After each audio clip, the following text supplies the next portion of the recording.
Olá, meus amigos, o nosso Proseando nas Gerais hoje vai ter uma entrevista de cinema. E eu não estou falando brincando não, é literalmente porque o nosso convidado está aqui, é o cineasta Diego Dutra. Seja bem-vindo. Muito obrigado, meu querido. É um prazer estar aqui com vocês, né? O prazer é nosso, com certeza. Eu já vou começando a perguntar que, de repente, quem acha, já está acostumado a vê-lo por aí, acha que é Montes Clarence. Na verdade, você é Montes Clarence por adoção, não é isso? Por adoção, justamente.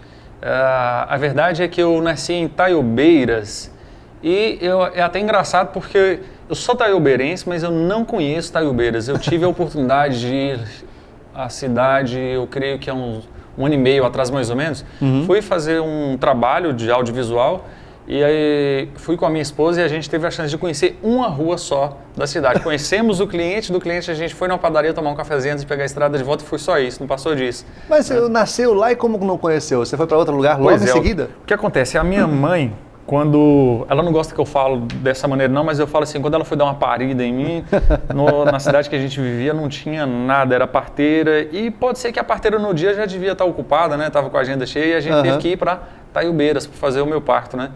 E pouco tempo depois, acho que questão de horas, na verdade não sei nem se cheguei a ficar lá um dia inteiro na maternidade, mas em menos de 24 horas a gente já estava de volta a essa cidade, né? E como é que era essa sua infância lá? Cidade pequena, geralmente todo mundo conhece todo mundo. Como é que você era o Dieguinho? Era o Didizinho. Didizinho. Berizal, essa é a cidadezinha que deve ficar uns 80 e poucos quilômetros de Itaiobeiras, mais para o norte de Minas, né? Seguindo já o rumo da divisa com a Bahia.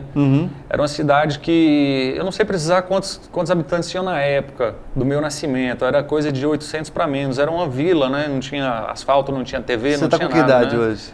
Hoje eu tô com quase 50, né? Mas brincadeira, 32, né? Faço 32 em dezembro. Eu que tô com quase 50, ele tá brincando mesmo. Então, eu nascido em Taiobeiras, voltei para Berizal, uma cidade muito charmosinha hoje, mas na época, Denis, era uma cidade que não tinha recurso, não tinha onde comprar comida, era dia de sábado, naquela feira de rua de lona preta, mercadoria postas no chão em cima de uma lona, embaixo da barraca. E você não tinha muitas opções, você não conseguia comprar brinquedos, então todo mundo que vivia naquela época, naquela cidade, tinha uma vida muito modesta, muito simples, né? A minha família é de origem muito humilde mesmo, a minha infância foi uma infância muito simplória, a infância de não ter nada, não ter brinquedos. Brinquedo era caminhãozinho de lata de óleo, a rodinha era de sandália havaiana cortada, né? A gente brincava de firminha no chão de terra, fazendo as estradinhas e tudo mais. Vaquinha de chuchu. Era vaquinha de chuchu, fazia os boizinhos, espetava o pauzinho, né?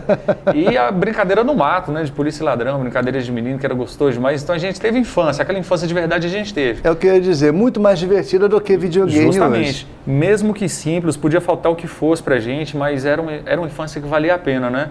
E o Didizinho não era muito falou que se cheirava não, viu? Aprontava. Aprontava. Era aquela aprontação assim, quietinho, tímido, né? Você olhava assim para aquele menininho e falava assim, nossa, que menininho lindo, né? Olha só que gracinha. Aí na hora que virava, ele aprontava, entendeu? Sempre eram aquelas artimanhas assim, aquelas brincadeiras assim, que ninguém desconfiava que foi ele que fez, entendeu? Pois eu soube de uma história, essa história é digna de cinema.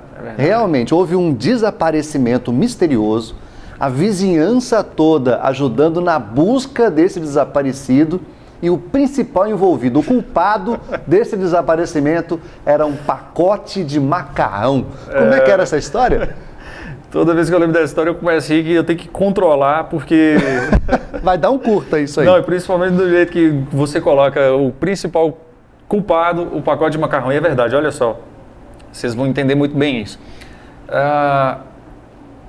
Depois de um dia de muita brincadeira, eu devia ter por volta de 3 anos de idade, não tinha mais do que isso não.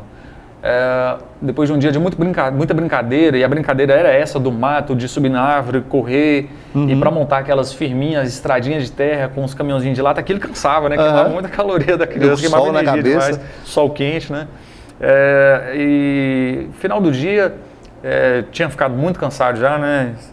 Eu não lembro muito de como se deu isso tudo, mas eu escutei muitas histórias das pessoas, não só minha mãe, minha tia, minha avó, as vizinhas, amigas da minha mãe sempre contavam essa história e eu chorava de rir. Mas acontece que eu sumi, eu desapareci. Lá por volta das 5h30, 6 da tarde, eu dei um chato sumiço em mim mesmo e todo mundo procurando, minha mãe enlouquecida, vizinhos procurando, mobilizou aquela ruazinha de terra todinha, todo mundo caçando. Diego, onde é que esse menino tá? Foram pro mato, foram para dentro, tinha um buraco na frente da minha casa que a máquina tinha feito e nunca tamparam aquele buraco. Dentro desse buraco, que tinha água dentro, eles olharam para ver se eu não estava afogado lá dentro. Mas era aquele desespero assim de dar dó. Eu acho que minha mãe já tinha desistido de encontrar, né, o menino. E aí acho que ela foi pegar alguma coisa no armário, de repente ela abre a porta, quem é que está lá? Diego. O dito cujo, o Didi, raptado por um pacote de macarrão. Tava dormindo dentro do armário, em meio às feiras ali, às compras, né? E um pacote de macarrão abraçado aqui assim, aberto, não tava lacradinho, eu que abri, e ele enfiado na boca assim... Comendo macarrão cru. Essa história, eu tô falando, esse negócio vai dar um curta. Meu pai pegou o apelido de macarrão, minha mãe disse que é porque ele era que nem eu, magro, né, e branquelo, vai parecendo aquele fio de macarrão desenchavido, mas eu desconfio que o apelido de macarrão foi por conta disso, porque foi mais ou menos depois disso daí que eu soube que ele ganhou esse apelido de macarrão, né, talvez macarrãozinho, macarrão, né. E era só você ou tinha uma quadrilha? Tem mais irmãos? Não, tinha, eu digo que meus primos da época... são meus irmãos também. Então, nessa época eu era sozinho ainda, né? Eu fui ter meu primeiro irmão, eu tinha 4 anos e meio de idade e ele veio, mas na época do pacote de macarrão eu estava sozinho. Mas eu tinha uns amigos naquela rua que até hoje eu tenho muito prezar por eles, prezo muito esses amigos. E quando a gente juntava para aprontar, eu não sei como é que as mães aguentavam não, viu? Era terrível assim mesmo. Um lugar mais aberto, mais fácil, né? Mas aí que tá. Por que e quando que seus pais resolveram, então, sair de Berizal e vir aqui para a capital do norte de Minas? Então, o meu pai, ele sempre foi caminhoneiro, né? Carreta era a paixão dele, o primeiro trabalho dele já foi com caminhão aos 17 anos de idade. Ele dirigia, puxava carvão na região e... Depois desse trabalho aí do carvão, ele começou a dirigir uma carreta de uma empresa que até hoje existe, chamada Eferco. Ela é em Belo Horizonte. E essa empresa, ela trabalhava com terraplenagem e viajava Minas Gerais inteiro fazendo grandes obras, né? Era só construções a nível de aeroporto, grandes rodoviárias, pavimentação de rodovias. E ele transportava as máquinas para trabalhar nessas obras, né? Então ele viajava muito. E as obras maiores, do tipo aeroporto, rodovias, elas levavam mais de 1 ano para serem concluídas, então ele tinha que ficar muito tempo nessa cidade. Então, às vezes, ele ficava tipo 45 a 60 dias numa cidade, depois vinha para casa, ele ganhava 4 dias de folga, né? Então, naquela época você não tinha um transporte de velocidade, né? Então você vinha a 70, 80 por hora, né? Era rápido. E era velocidade suicida. E aí ele levava 1 dia para chegar, 1 dia e meio para chegar em casa, ficava 1 dia e meio com a gente, mais 1 dia e meio para voltar, então era muito pouco. Então a gente entendia que o melhor era a gente ir para onde a obra estava. Então assim a gente morou em várias cidades por várias épocas da nossa vida, né? Então quando a gente fez 4 anos, minha mãe tinha engravidado do meu irmão Igor, que é o segundo, né? Ele veio nascer em Montes Claros, porque o meu pai já estava iniciando uma obra aqui, com essa construtora. E as questões de facilidade de vida, maternidade, hospital com qualidade, um tratamento médico de pós-parto com mais assistência.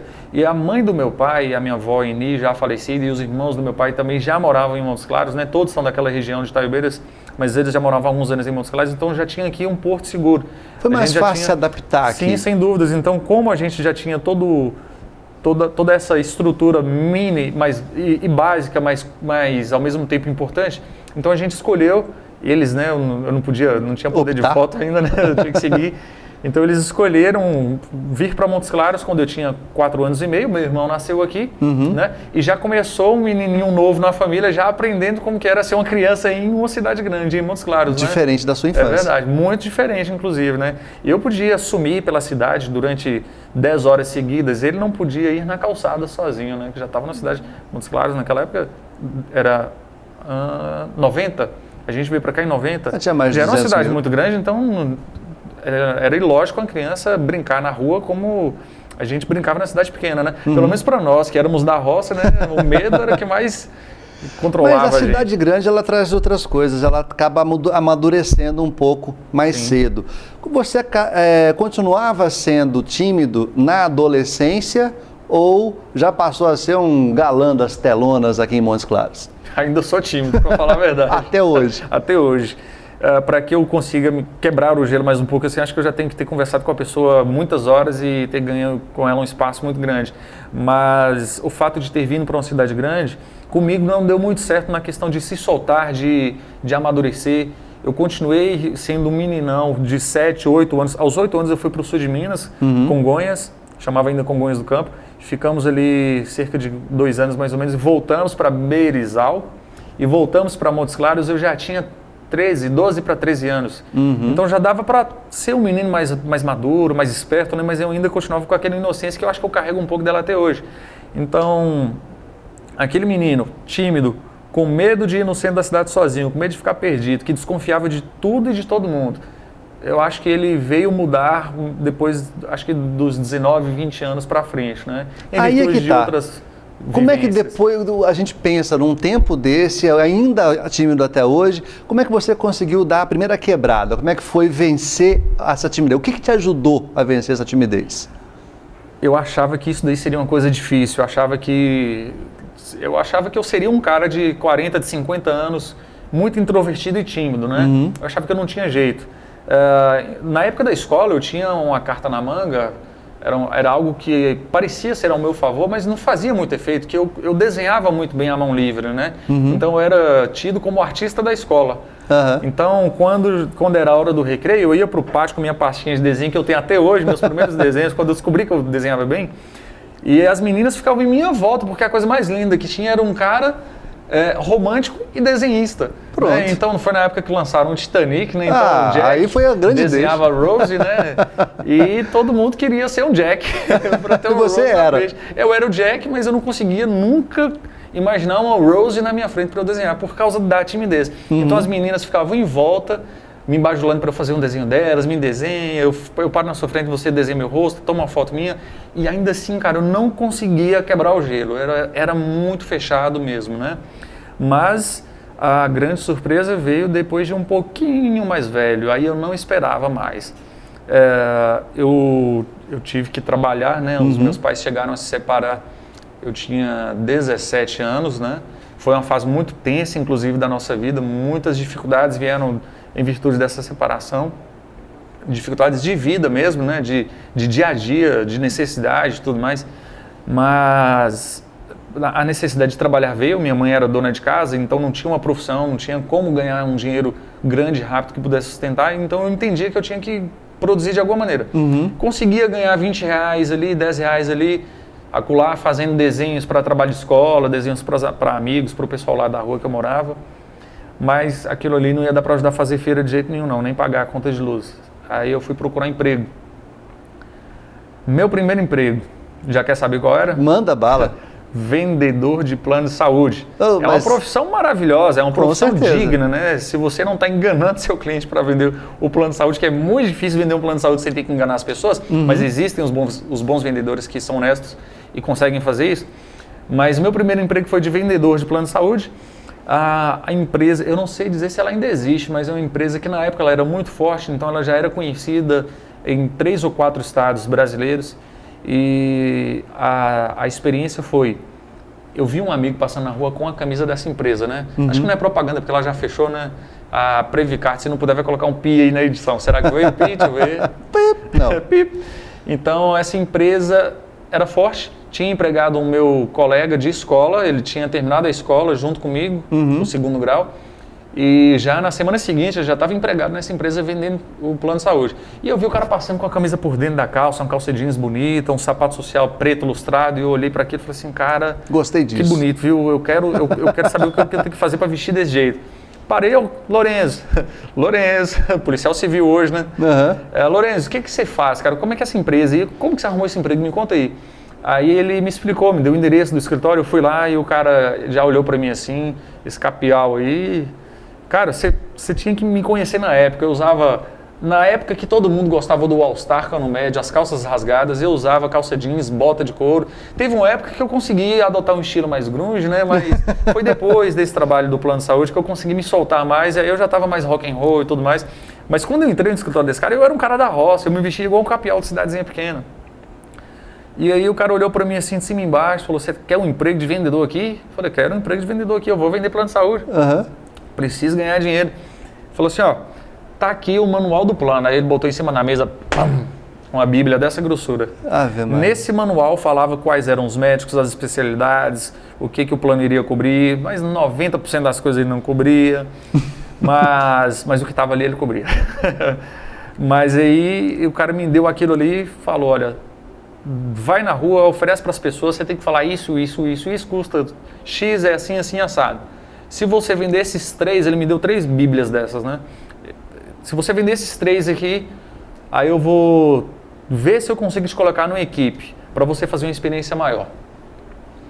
Eu vou fazer o seguinte, eu tô vendo que isso vai render, já fiquei curioso para saber. Vamos dar um intervalinho rapidinho? E eu volto já para saber essa história, porque ainda tem uma confusão que ele aprontou aqui como empreendedor de plano de saúde. Aguarda aí, a gente volta já. Essa vale o próximo bloco.